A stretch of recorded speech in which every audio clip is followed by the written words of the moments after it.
Assalamualaikum warahmatullahi wabarakatuh. Hai sahabat, ya, kita sudah sampai di Kurma Rempek ya. Nah, ini kita tidak tahu apa yang dilakukan sama Wadolah dengan tim. Hai, kita lihat-lihat saja. Oke ya. Oke. Nah, ini bangunan rumah gempa ya. Nah, ini posisinya. Nah, itu kurmanya. Assalamualaikum. Waalaikumsalam warahmatullahi wabarakatuh. Ini Wadolah lagi ngapain nih? Sama Kurma Rempek nih. Kita lagi menyiapkan kebutuhan airnya. Oke. Jadi kan kalau secara menurut literatur di Jazirah Arab ini keluarkan FAO, kebutuhan pohon kurma di saat puncak seperti ini, masa kimri, ini buahnya begini. Ini masa kimri, masa pengisian buah ya. Ini Bisa masa di sana, Pak. Nah, biar kelihatan. Ayo, ini buahnya, Masya Allah. Nah, ini masa pengisian buah supaya buahnya jadi besar. Terus kalau kandungan airnya cukup itu rasanya lebih segar dan manis. Nah, kalau kandungan airnya sedikit dia akan buahnya kecil-kecil dan rasanya sepat. Ini kan banyak nih, ada 10 tandan seperti ini. 10 tandan. Ini kebutuhan airnya sangat tinggi. Kalau kita baca di literatur, itu kebutuhannya kalau di kebun kurma di Jazirah Arab itu 300 sampai 700 liter per hari. Oke. Nah, 300 sampai 700 liter per hari itu bukan berarti bentuk air saja Pak Istadi. Tapi ada kandungan air tanah dan segala macam itu ya. Totalnya semua menurut kajian sekitar 300 sampai 700. Nah, ini berkaitan dengan evaporasi. Wadolah kayak orang sekolah aja evaporasi. Evaporasi itu penguapan. Jadi sengatan matahari untuk menguapkan. Matahari kita dengan Jazirah Arab berbeda. Tentu kita penguapan lebih sedikit. Terus kepadatan tanah, endapan tanah. Nah, terus kelindian. Jadi banyak faktor yang menentukan kebutuhan air. Nah, kita di Lombok Utara khususnya dan NTB pada umumnya, kita secara masyarakat awam kan tidak mungkin mengisi kebutuhan dengan pipanisasi yang modern itu. Nah, kita gunakan kearifan lokal atau lokal genius. Apa yang dilakukan orang tua-tua kita dulu. Nah, contoh, kenapa butuh air banyak untuk dingin? Nah, kita dinginkan dia dengan apa yang ada sekitar, yaitu pohon pisang. Mana pohon pisang? Ini pohon pisang taruh di sini.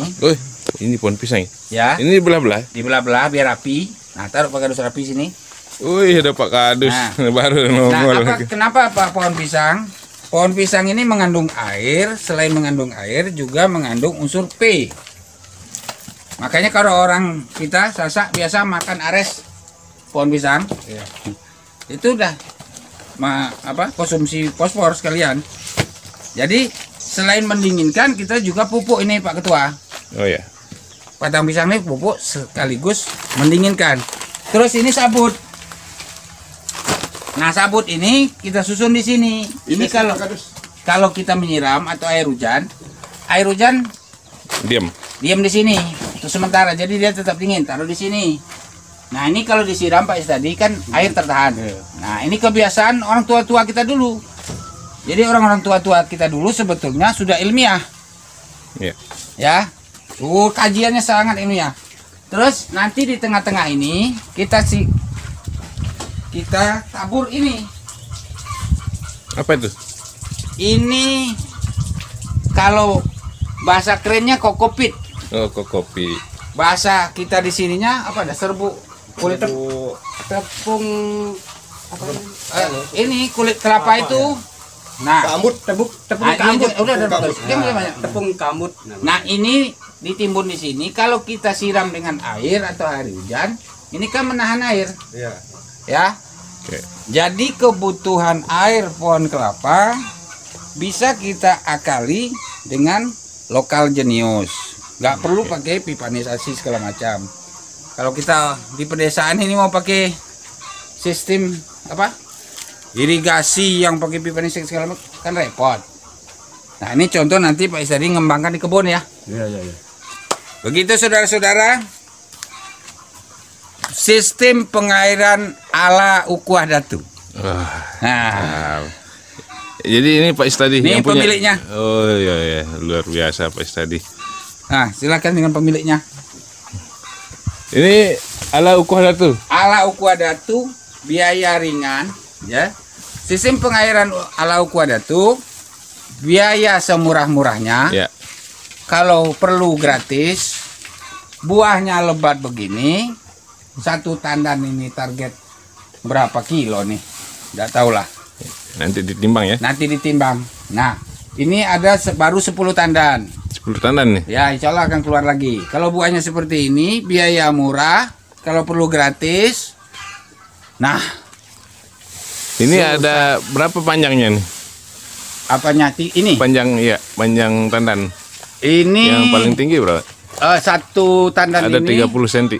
Satu tandan ini Ya, jumlah tangkainya ini 61 dihitung kemarin. 61. Sedangkan yang paling ini paling ujung, Nah, ini jumlah buah 35. 35. Yang di tengah ini 41. 41. Yang paling tinggi Paling tinggi 41. 41. 41 bulir. 41 bulir. Bulir buah ya. Nah, itu dia rata-rata begitu. Ini enggak ada yang bertiga, berempat enggak ada. Oh, nggak ada dia satu-satu dia. Nah, ini polenisasi ala Ukuah Datu. Oh, itu. Hmm. Siapa yang polen? Itu Pak Kadus sekarang curang. Ah, Dengan si Oji. Dengan si Oji. Anak muda, Oji yang Cukup diginikan aja, Wak ya. diginikan saja rapi. Kita habiskan ya. Habiskan aja. Ini di atasnya ya. Ini di atas kali. Supaya dingin ya. Ya dingin. Ini kan kalau disiram air, Mm-mm. air kan di sini ngendap nih. Ya. Selain nyimpan air, kokopit ini unsurnya buah. Kan dari buah kelapa. Mm-mm. Unsur buah. Rumus Ukuah Datu atau rumus Pendekar 212 Jember sama saja. Buah kembali ke buah, daun kembali ke daun, ranting kembali ke ranting. Mutakar. Mutarokiban. Mutarokiban. Saudara-saudara, faktal tobihi. Faktal Buahnya tobihi. begini. Ya. Biaya murah, mendekati gratis, buah lebat, jual jadi kepeng. Kepeng saudara-saudara. Hepeng. Oh, ini gontong royong semua nih ya. Wah, kebiasaan. Ini Pak Istadi ini gontong royong semua. Gotong royong. Ini budayanya Indonesia. Budaya di Indonesia ya, gotong royong. Wak Dola tadi lupa kupluk, pakatan kupluk dulu. Lihatkan dulu. Apa kupluk itu? Wak Dola lupa kupluk. Nih pasang kupluk Wak Dola. Nah, gitu. Keren Pak Dola ternyata itu. Kupluk. Ini ada yang udah besar-besar nih, Pak. Yang ini udah dikawin. Ini tandan yang pertama sengaja tidak kita kawinkan, tidak dipolinisasi sengaja. Karena waktu itu masyarakat bertanya, apakah setiap tandan akan dikawinkan? Repot. Nah, kita buktikan ternyata tidak dikawinkan, buahnya rontok. Jarang kan? Jarang.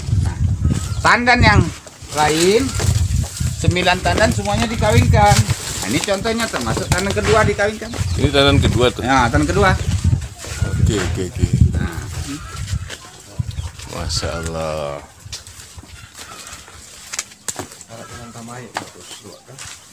Mumtaz. Mumtaz.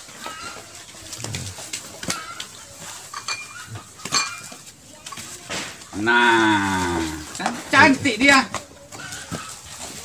disusun rapi, disiram air, tersimpan airnya.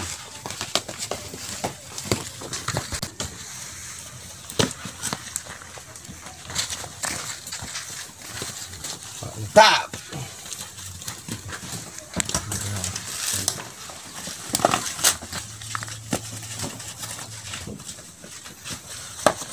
Wah, itu kolang-kaling ya? Bukan, jemaka. Itu ada lagi kolang-kaling ya.